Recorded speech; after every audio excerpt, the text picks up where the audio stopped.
Weekly Hollywood ఎపిసోడ్కి మీకు స్వాగతం. So ఈ ఎపిసోడ్లో లేటెస్ట్గా చూసిన అప్డేట్స్ అండ్ బాక్స్ ఆఫీస్ డీటెయిల్స్తో పాటు లేటెస్ట్గా నేను చూసిన ఫిల్మ్స్ రివ్యూస్తో సహా తెలుసుకుందాం. మాక్సిమం సెక్యూరిటీ ప్రిజన్లోని ఆర్టీఏ ద్వారా అంటే ప్రిజనర్స్ని ఆర్ట్ ద్వారా రీహాబ్ టైప్లోని స్టేజ్ ప్రోగ్రామ్స్ లాంటివి క్రియేట్ చేస్తూ ఉంటారు. అందులో యాక్టింగ్ టైప్లోని లైక్ స్టేజ్ యాక్టింగ్ టైప్లో. సో ఈ ఆర్ట్ ద్వారా రీహాబ్ టైప్లో అనమాట. ఈ కాన్సెప్ట్ ఈ ఐడియా మీద బేస్ చేసుకుని తీయడం చాలా ప్రెజెంట్ డ్రామాస్ చూస్తున్నప్పటికీ ఇది ఒక యూనిక్ ఫీల్ ఇస్తుంది and mostly Shawshank redemption vibes ఇస్తుంది. ముఖ్యంగా మెయిన్ క్యారెక్టర్ అయిన డివైన్జీ ఈ సింగ్ కరెక్షనల్ ఫెసిలిటీలో అయితే మాత్రం ఒక కొత్త పర్పస్ ని అతను గెయిన్ చేసి చాలా ప్యాషనెట్ గా అయితే మాత్రం ఈ ప్రోగ్రామ్స్ ని క్రియేట్ చేయడం కానీ అందులో పాల్గొనడం కానీ అదర్ ప్రిజనర్స్ ని కూడా ఎంకరేజ్ చేయడం కానీ ఈ విధంగా ఈ డార్క్ టైమ్స్ లో ఒక కొత్త పర్పస్ ని తెలుసుకుని వాళ్ళలో ఉన్న టాలెంట్ ని బయటకు తీసి ఒక కొత్త లైఫ్ ని అండ్ దాంతో పాటు వాళ్ళు ప్రిజన్ లో ఉన్నారనే మర్చిపోయేలాంటి వైబ్ ని క్రియేట్ అవడం కానీ ఈ విధంగా ఎమోషన్స్ని ఈ క్యారెక్టర్ విషయంలోని బయటకు తీయడం అనేది స్క్రీన్ ప్లేలోని బాగా సక్సెస్ అయ్యారు. రైటింగ్స్ చాలా స్ట్రాంగ్గా ఉన్నాయి. స్క్రీన్ ప్లేలోని క్యారెక్టర్స్లోని ముఖ్యంగా డైలాగ్స్లోని బాగా హిట్ అయ్యేలాగా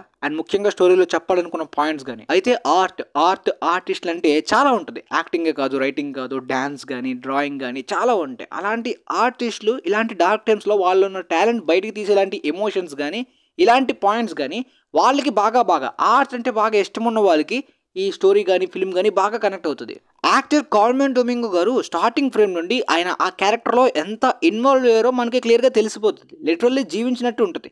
కానీ ఎప్పుడైతే ఆయన యాక్టింగ్ లెవెల్ని అలా పెంచేలాంటి కొన్ని సీన్స్ ఉంటాయి అనమాట, అక్కడ ఇంకాస్త వేరే లెవెల్కి వెళ్తుంది. ఆ సీన్స్ అలా సెట్ అవ్వడానికి రైటింగ్స్ కానీ డైరెక్షన్ కానీ ఆయన యాక్టింగ్ ఇలా ఈ 3 కేటగిరీస్ బాగా వర్క్ అవుతాయి. సో రీసెంట్గా నేను చూసిన కాన్క్లేవ్ ఫిల్మ్ లాగా రైటింగ్స్ అండ్ యాక్టింగ్ పరంగా ఈ ఇయర్లో పక్కాగా one of the best acting and one of the best writings అనే వైబ్స్ వచ్చాయి. సో మేబీ ఖచ్చితంగా అవార్డ్స్కి కూడా నామినేట్ అవ్వచ్చు. ఈ ఫిలిం చూసిన తర్వాత నా ఫీలింగ్ ఏంటంటే ఈ ఆర్టీఏ వాళ్ళు సబ్మిట్ చేస్తారనమాట థియేట్రికల్ ప్రోగ్రామ్ని ఈ విధంగా స్టేజ్ ప్రోగ్రామ్స్ని వీళ్ళతో షూట్ చేసి. సో ఆ ప్రిజనర్స్ ఎంత ప్యాషనెట్గా పనిచేశారు అని కొన్ని స్టేజ్ ప్రోగ్రామ్స్ చూడాలని ఒక ఇంట్రెస్ట్ నాలో కలిగింది. పోతే ఇక ఫిలింలో మైనస్ పాయింట్స్ ఉన్నాయంటే స్టోరీ టెల్లింగ్ అండ్ డైరెక్షన్ పరంగా ఇంకాస్త స్ట్రాంగ్ వర్క్ ఉండుంటే మాత్రం కంప్లీట్ ఇంకొక లెవెల్ని సినిమాకి తీసుకెళ్ళేది. డైరెక్షన్ అండ్ స్టోరీ టెల్లింగ్ ఈ రైటింగ్స్ అండ్ యాక్టింగ్ విషయంలో చూసుకున్నట్టయితే కొద్దిగా డౌన్ అయిన ఫీలింగ్ వచ్చింది. డైరెక్షన్ బాగుంది, కొన్ని సీన్స్లో బాగా రైజ్ అయింది. కాకపోతే ఈ రైటింగ్స్ యాక్టింగ్ డామినేట్ చేసే రేంజ్లోని ఈ డైరెక్షన్ కూడా డామినేట్ చేసే రేంజ్లో ఉంటే క్లియర్గా బేస్ చేసుకున్న కాన్సెప్ట్ని అయితే మాత్రం షాషాంక్ రెడెంప్షన్ రేంజ్లో ఇంపాక్ట్ ఇవ్వచ్చు. అలాంటి స్టోరీ టెల్లర్ అలాంటి స్టోరీ టెల్లింగ్ పాయింట్స్ స్టోరీని రివీల్ చేస్తే ఆ కిక్ ఇంకా స్ట్రాంగ్గా ఉంటుందని చెప్తున్నాను. సో ఫైనల్గా ఈ ఫిల్మ్కి నేను ఇస్తున్న రేటింగ్ 8/10. రెగ్యులర్గా అంటే అన్ని హాలీవుడ్ యాక్షన్ కమర్షియల్ ఫిల్మ్స్ చూసే ఆడియన్స్ చూడలేకపోవచ్చు ఇలాంటి సినిమాలు. బట్ ఫిల్మ్ లవర్స్ కానీ యాక్టింగ్ మీద కానీ రైటింగ్స్ మీద బాగా ఇంట్రెస్ట్ ఉన్న ఫిల్మ్ లవర్స్ అసలు ఈ ఇయర్లో మిస్ అవ్వకూడని ఫిల్మ్స్ లిస్ట్లో ఇదొకటి. ఆ తర్వాత హెరిటిక్. మన ఫాలోవర్స్లో కూడా ఒక పర్సన్ అయితే ఈ సినిమా రివ్యూ ఇవ్వమని అడిగారు. నేను ఖచ్చితంగా చూద్దామని లిస్ట్లో పెట్టుకున్నాను, చూశాను.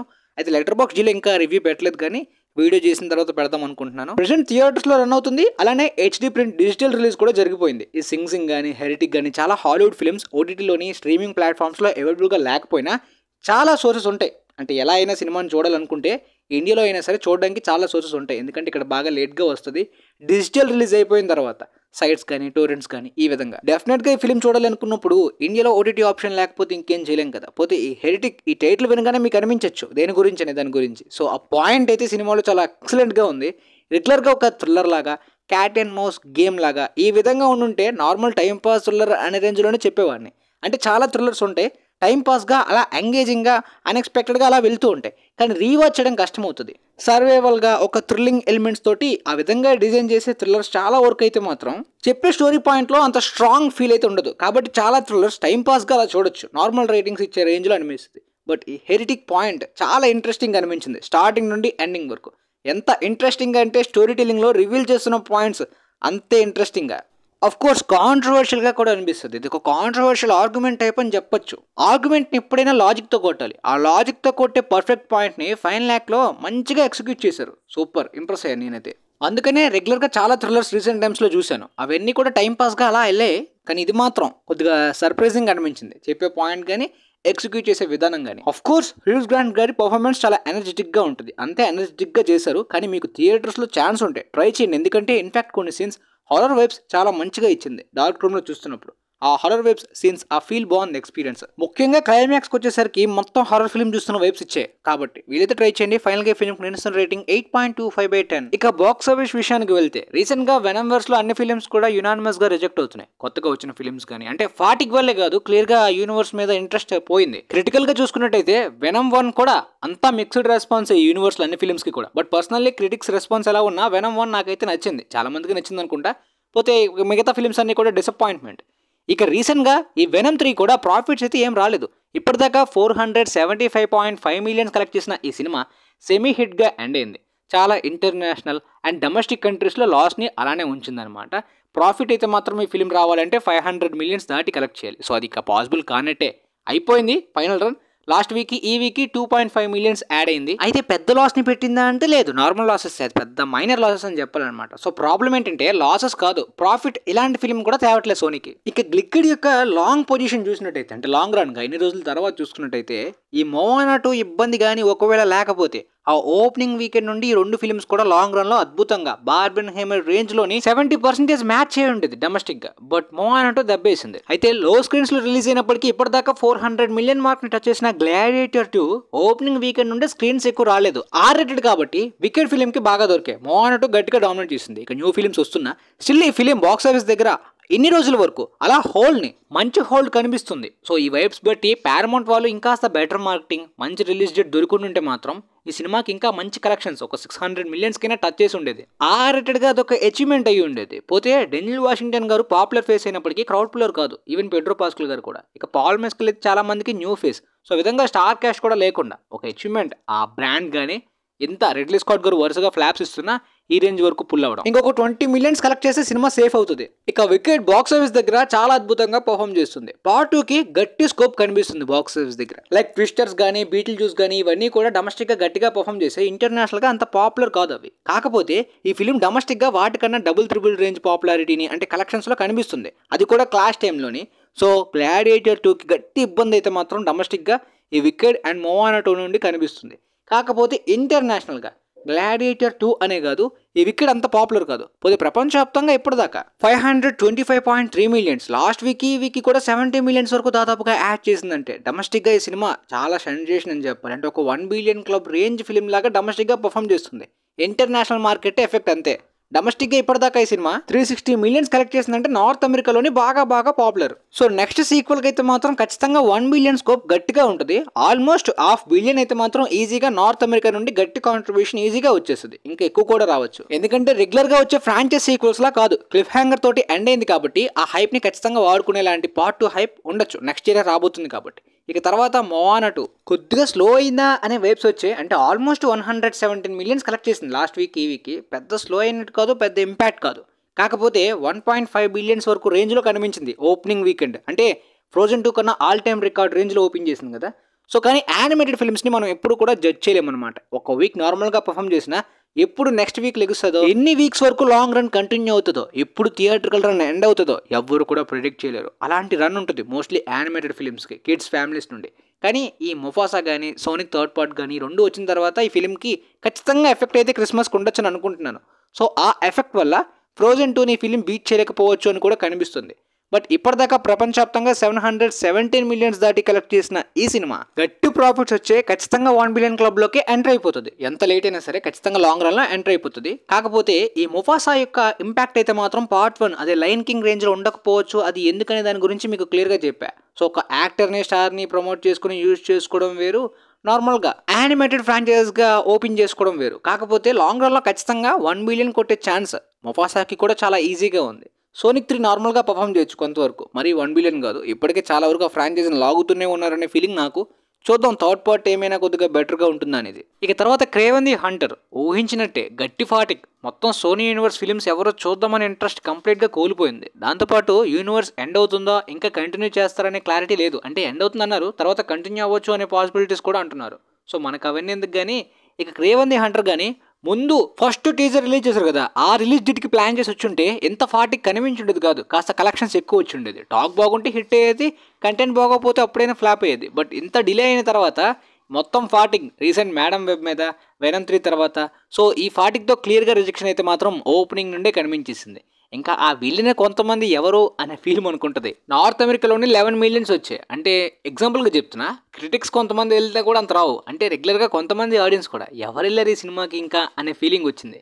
ఇక ఇండియాలో ఈ సినిమా జనవరి 1కి పోస్ట్ పోన్ చేశారు స్క్రీన్స్ లేవు పుష్ప 2 వల్ల. సో ఇక కంప్లీట్ అవుట్ రైట్ రిజెక్షన్ ఆ టైంలో జరుగుతుంది. బట్ స్టిల్ ఈ ఫిలిం చూస్తా ఏం మిస్టేక్స్ ఉన్నాయో కొద్దిగా తెలుసుకోవాలి. మేడమ్ వెబ్ మోర్బియస్ అంత దరిద్రం కాదని అంటున్నారు కొంతమంది. క్రేవన్ ది హంటర్ చాలా పవర్ఫుల్ విలన్ క్యారెక్టర్ కదా, సో అతని మీద ఆరిజిన్ ఫస్ట్ టైం ఏ విధంగా తీసారనే దాని మీద ఎలాగా చూపించారో స్టోరీ అని చెప్పి చూడడానికి వెళ్తా. సో ఓవరాల్ గా ప్రపంచవ్యాప్తంగా 26 మిలియన్స్ కలెక్ట్ చేసింది వరల్డ్ వైడ్ గా. Biggest rejection. మేడం వెబ్ కన్నా తక్కువ కలెక్షన్ అంటే గట్టి రిజెక్షన్ మీద రిజెక్షన్ పడుతున్నాయి ఈ ఫిల్మ్స్ కి వరుసగా. ఇక ట్రాన్స్ఫార్మర్స్ వన్ లానే the lord of the rings the war of Rohirrim కూడా లైవ్ యాక్షన్ నుండి యానిమేటెడ్ గా ప్రయత్నించినప్పటికీ కిడ్స్ ఫ్యామిలీస్ ని టార్గెట్ చేసేలాంటి స్టోరీ కాదు. ఏదో తీద్దాం యానిమేటెడ్గా అని చెప్పి, సో ఎవరికి వస్తున్నట్టు కూడా తెలియదు. ఆ విధంగా బాక్స్ ఆఫీస్ గురించి పెద్దగా పట్టించుకోకపోయినా సినిమా బడ్జెట్ కూడా చాలా లో క్వాలిటీ యానిమేటెడ్గా ప్రయత్నించారు కేవలం 30 మిలియన్స్తో. రివ్యూస్ కూడా ఓకేష్, ఓడిట్లో కూడా చూసుకోవచ్చు, థియేటర్స్కి అక్కర్లేదు అని అంటున్నారు. అండ్ ఈ యానిమేటెడ్ ఫిల్మ్ తీసిన పర్పస్ కూడా ఏదో కంటెంట్ అందిద్దాం lord of the rings fans కని కాదు, ఈ నవల్ రైట్స్ కోల్పోకుండా ఉండడానికి ఫిల్మ్ తీశారంట. 10 మిలియన్స్ వచ్చింది, సో 60 మిలియన్స్ వస్తే ఫిలిం వరల్డ్ వైడ్గా బ్రేక్ ఇన్ అవుతుంది. కానీ అది కష్టమైనా సరే లో బడ్జెట్ యానిమేటెడ్గా రైట్స్ కోసం న్యూ విలన్ సినిమా వాళ్ళు ఒక రాయి వేశారు అంతే. ఇక సూపర్ మ్యాన్ లెగసీకి సంబంధించిన ఫస్ట్ పోస్టర్ రిలీజ్ అయిందనమాట. ఇక ఫస్ట్ టీజర్ అయితే మాత్రం థర్స్డే నైట్ని రిలీజ్ అవుతుంది అంటున్నారు. మేబీ మన ఇండియాలో ఫ్రైడే అనుకుంటా. పోస్టర్ కానీ ఆ సౌండ్ ట్రాక్ చూస్తుంటే చాలా పాజిటివ్ వైబ్స్ వస్తున్నాయి. జేమ్స్ గన్ మీద పాజిటివ్ వైబ్స్, ఈ creature commanders TV show starting 2 episodes చూడగానే మొత్తం మంచి ఇంట్రెస్ట్ వస్తుంది. రైటింగ్ పరంగా ఆయన చాలా శ్రద్ధ తీసుకుంటున్నాడు ఈ యూనివర్స్ మీద అనే వైబ్స్. అండ్ యూనివర్స్ అనేది రెగ్యులర్ పాప్కార్న్ థీమ్ టైప్లోని like Marvel type of universe కాదు, Star Wars type of universe. డిఫరెంట్గా ప్లాన్ చేస్తున్నాం డిఫరెంట్ ప్లేసెస్లో అన్నారు. చాలా ఇంట్రెస్టింగ్ పాయింట్ అనిపించింది అది. ఈ పాప్కార్న్ టైం పాస్ ఎంటర్టైనర్స్ కాకుండా డిఫరెంట్గానే ప్రయత్నించాలి సూపర్ హీరో జానర్లో, ముఖ్యంగా రైటింగ్స్ పరంగా. అయితే ఈ యూనివర్స్లోని క్లే ఫేస్ అనే ఫిల్మ్ని కూడా అనౌన్స్ చేశారు. బడ్జెట్ కేవలం 40 మిలియన్సే. మరి విఎఫ్ఎక్స్ ఎలా హ్యాండిల్ చేస్తారంటే మోస్ట్లీ రియలిస్టిక్ అటెంప్ట్ని ప్రయత్నిస్తున్నారు. అండ్ ఒక ఆరిజిన్ స్టోరీ కాబట్టి బడ్జెట్ ఎక్కువగా అవసరం లేదు, ఒక హారర్ ఫిలిం లాగా తీస్తున్నారంట దీన్ని. ఈ హారర్ ట్రాజడీ ఫిలిం అయితే 2026లో రిలీజ్ చేయడానికి ప్లాన్ చేసుకున్నారనమాట. రీసెంట్గా ఈ క్లే ఫేస్ విలన్ బ్యాట్మ్యాన్ 2లో విలన్ అయ్యే అవకాశం ఉందనే రూమర్స్ వచ్చినప్పటికీ బ్యాట్మ్యాన్ 2లోని ఇలాంటి పవర్ఫుల్ లాంటి క్యారెక్టర్స్ని చూపించలేరు, మోస్ట్లీ రియలిస్టిక్ క్యారెక్టర్స్ని చూపించాలి కాబట్టి అది ఉండకపోవచ్చు అని వచ్చింది తర్వాత న్యూస్. అంటే టైం లైన్ అంతా కూడా స్నో వింటర్ టైంలో అయితే మాత్రం మిస్టర్ ఫ్రీజ్ విలన్గా ఉండొచ్చు బ్యాట్మ్యాన్ 2లో. మ్యాట్రిక్స్ ఇది స్క్రిప్ట్ ఇంకా జేమ్స్ గన్కి డెలివర్ చేయలేదు. నెక్స్ట్ ఇయర్ షూటింగ్ మొదలు పెడదాం అనుకుంటున్నారు. కానీ according to the latest rumours matrix కూడా ఈ డీసీలోని ఇన్వాల్వ్ అయ్యారు. జేమ్స్ గన్ కూడా బ్యాట్మ్యాన్ 2 వర్క్లో ఇన్వాల్వ్ అవుతున్నారు. సో బ్యాట్మ్యాన్ని ఈ డీసీ యూనివర్స్లోకి ఇన్వాల్వ్ చేద్దామని కొత్త ఐడియా, అందువల్లనే బ్యాట్మ్యాన్ 2 స్క్రిప్ట్ ఇంకా అంటే డెలివర్ చేయలేదు. సో క్రాస్ ఓవర్ అయ్యే అవకాశం ఉందని కొత్త రూమర్స్ వస్తున్నాయి గైస్. ఈ రూమర్స్ ఎంతవరకు నిజమో మనకు తెలియదు కానీ స్ట్రాంగ్గా వస్తున్నాయి. కానీ జేమ్స్ గన్ ఈ యూనివర్స్ కోసం క్రియేట్ చేయబోతున్న బ్యాట్మ్యాన్ వెర్షన్ వేరు, మ్యాట్రిక్స్ చూపిస్తున్న తన బ్యాట్మ్యాన్ వెర్షన్, తన విజన్ వేరు, జాక్ స్నైడర్ యొక్క బ్యాట్మ్యాన్ వెర్షన్స్ వేరు. సో క్యారెక్టర్ ఒకటే అయినప్పటికీ డిఫరెంట్ వెర్షన్స్ అనమాట. ఒకటే సూపర్ హీరో కదా అందరూ ఒకేలాగా చూపించేస్తారు అనుకోకండి. Different versions and different character arcs ఉంటాయి అనమాట రైటింగ్స్ పరంగా. ఆ విధంగా జేమ్స్ గన్ వెర్షన్ వేరు అండ్ మ్యాట్రిక్స్ ది వేరు కాబట్టి కొలాబరేషన్ అవ్వదని చాలాసార్లు అన్నారు. లేదు బ్యాట్మ్యాన్ పార్ట్ 2లో ఏమైనా చేంజెస్ చేసి ఐడియా అయితే కొత్తగా వాళ్ళకి ఏమైనా తట్టింది అనుకోండి రైటింగ్స్ పరంగా, అప్పుడు ఆ విధంగా చేస్తే ఓకే. కానీ ప్రస్తుతానికి ఇవి రూమర్స్ అనమాట. జేమ్స్ గన్ త్వరలోనే క్లారిఫై ఇచ్చేసాడు అనుకుంటున్నాను. ఇక ఇది బాక్స్ ఆఫీస్లో కాకుండా ఒక అప్డేట్లో చెప్తున్నా. ఇంటర్స్టెల్లార్ రీసెంట్గా రిలీజ్ అయింది. ఆ రిలీజ్ ప్రపంచవ్యాప్తంగా చాలా మంచి కలెక్షన్స్ ఎర్న్ చేసుకుందని చెప్పాలన్నమాట. రీసెంట్ ఫిల్మ్స్లో 21 మిలియన్స్ ప్రపంచవ్యాప్తంగా కలెక్ట్ చేసింది. అందులో మోస్ట్ ఆఫ్ ది స్క్రీన్స్ అంతా కూడా ఐమాక్స్ స్క్రీన్స్ టార్గెట్ చేసి తప్పించి రెగ్యులర్గా అన్ని స్క్రీన్స్లోని ప్రపంచవ్యాప్తంగా టార్గెట్ చేయలేదు. కాబట్టి ఒకవేళ అలా కూడా చేస్తుంటే ఇంకా ఎక్కువ అమౌంట్ వచ్చి ఉండేది. సో ఈ ఐమాక్స్ స్క్రీన్స్ని ఎక్కువ టార్గెట్ చేయడం, చాలా కంట్రీస్లోని చాలా లొకేషన్స్లో ఐమాక్స్ స్క్రీన్స్ ఉండవు. సో అయినప్పటికీ 21 మిలియన్స్ మంచి నెంబర్ అని చెప్పుకోవాలన్నమాట. రీసెంట్గా రిలీజ్ అయిన కొన్ని ఫిల్మ్స్ రేంజ్లో పర్ఫామ్ చేసింది ఇది. Like Kraven the Hunter and Dune part 1 కూడా రిలీజ్లో 30 మిలియన్స్ కలెక్ట్ చేసింది. అది పెద్ద రికార్డే. కాకపోతే డ్యూన్ పార్ట్ 2 రిలీజ్ టైంలో రిలీజ్ చేశారు కాబట్టి ఆ వైబ్ అయితే ఉంటుంది. అండ్ ప్రపంచవ్యాప్తంగా చాలా స్క్రీన్స్లో రిలీజ్ చేశారు. ఇంటర్స్టెల్లార్ లాగా ఓన్లీ ఐమాక్స్ కాదు. సో ఈ విధంగా రిలీజ్కి చాలా డిమాండ్ ఉంది. అప్పట్లో అవతార్ కానీ లార్డ్ ఆఫ్ ది రింగ్స్ చాలా ఫిల్మ్స్ టైటానిక్ కానీ రిలీజ్ అయ్యి కలెక్షన్స్ కూడా వచ్చాయి. సో ఈ విధంగా ఇప్పుడు కూడా చాలా కొన్ని క్లాసిక్స్ రిలీజ్ చేసి ఎక్స్ట్రా అమౌంట్ని కొద్దిగా మొదటిసారి థియేటర్స్లో మిస్ అయిన ఆడియన్స్కి బాగుంటుంది, చూసిన వాళ్ళకి మళ్ళీ రీవాచింగ్లో మంచి ఎక్స్పీరియన్స్ ఇస్తుంది. ఇక బార్బీ డైరెక్టర్ గ్రేటా గార్విగ్ అయితే నెక్స్ట్ ఇయర్ నార్నియా ఫిల్మ్ షూటింగ్ని మొదలు పెట్టబోతున్నారు. నెక్స్ట్ ఇయర్ జూలైలో స్టార్ట్ అవబోయే షూటింగ్. యాక్చువల్గా ఇది ఒక ఫిల్మ్ కాదు, మల్టిపుల్ ఫిల్మ్స్నే ప్లాన్ చేశారు నెట్ఫ్లిక్స్ వాళ్ళు. కానీ గ్రేటా గార్విగ్ అయితే మాత్రం థియేట్రికల్ ఎక్స్పీరియన్స్, థియేట్రికల్ రిలీజ్కి కూడా ప్రిఫరెన్స్ ఇస్తున్నారు. సో థియేట్రికల్ రిలీజ్ ఉండే అవకాశం కూడా ఉందని అంటున్నారు. ఒకవేళ ఆఫ్టర్ షూటింగ్ వాళ్ళు డిసైడ్ అయితే బడ్జెట్ కూడా బాగా పెడుతున్నారు. మరి నెట్ఫ్లిక్స్ డిసిషన్ కూడా బాగుండాలి. ఎందుకంటే మోస్ట్లీ వాళ్ళు తీస్తున్నారు కాబట్టి వాళ్ళ ఇష్టం. థియేటర్స్లో ప్లాన్ చేద్దామా, వాళ్ళకున్న నెట్ఫ్లిక్స్నే ప్రమోట్ చేసుకుందామా అని. Little women, lady bird, Barbie లాంటి ఆస్కార్ నామినేట్ అయ్యే ఫిల్మ్స్ తీసిన గ్రేటా గార్విగ్ గారు ఖచ్చితంగా ఈ ఫిల్మ్స్ని హ్యాండిల్ చేయగలరు. కానీ నెక్స్ట్ ఇయర్ లోపు ఆమె బార్బీ 2 ఫిల్మ్ గురించి కూడా ఒక డిసిషన్ని వార్నర్ బ్రోస్కి చెప్తా అన్నారంట. అంటే నెక్స్ట్ ఇయర్ అంతా కూడా ఎండింగ్ వరకు ఒక పార్ట్ ఫిలిం తీసిన తర్వాత సెకండ్ పార్ట్ కి సంబంధించి కొన్ని సీన్స్ తీసి ఆపేస్తారు. ఆ తర్వాత ఆమె బార్బీ 2కి వెళ్ళే అవకాశం ఉంది. బార్బీ 2 అఫీషియల్ గా అనౌన్స్ చేయనప్పటికీ ఖచ్చితంగా ఫ్రాంచైజీస్ లాంటి కాన్సెప్ట్ అండ్ స్టోరీ ఆ జానర్స్ అనమాట. బాక్స్ ఆఫీస్ దగ్గర క్రిటికల్ గా కమర్షియల్ గా అవార్డ్స్ కి కూడా సెన్సేషన్ అయిన ఈ సినిమా అండ్ మళ్ళీ ఆ కాస్టింగ్ ఆ జోడీ తోటి సినిమాలు చూద్దామని ఆడియన్స్ కి కూడా విపరీతమైన హైప్ ఎక్సైట్మెంట్ ఉంటుంది. నేను సీక్వెల్ తీయడానికి ఎప్పుడో రెడీ అని ఆమె చెప్పేసింది. సో లేటెస్ట్ గా THR ద హాలీవుడ్ రిపోర్టర్ యొక్క సోర్సెస్ ప్రకారం అయితే ఎర్లీ స్టేజ్ డెవలప్మెంట్ లో ఉంది ఇది. వార్నర్ బ్రోస్ డిపార్ట్మెంట్ లో చాలా మందికి ఇంకా తెలియదు. కాకపోతే స్క్రిప్ట్ ప్రిపేర్ అయిన తర్వాత నెక్స్ట్ ఇయర్ క్లారిటీ వచ్చిన తర్వాత ఆ తర్వాత అనౌన్స్మెంట్ ఇస్తారు.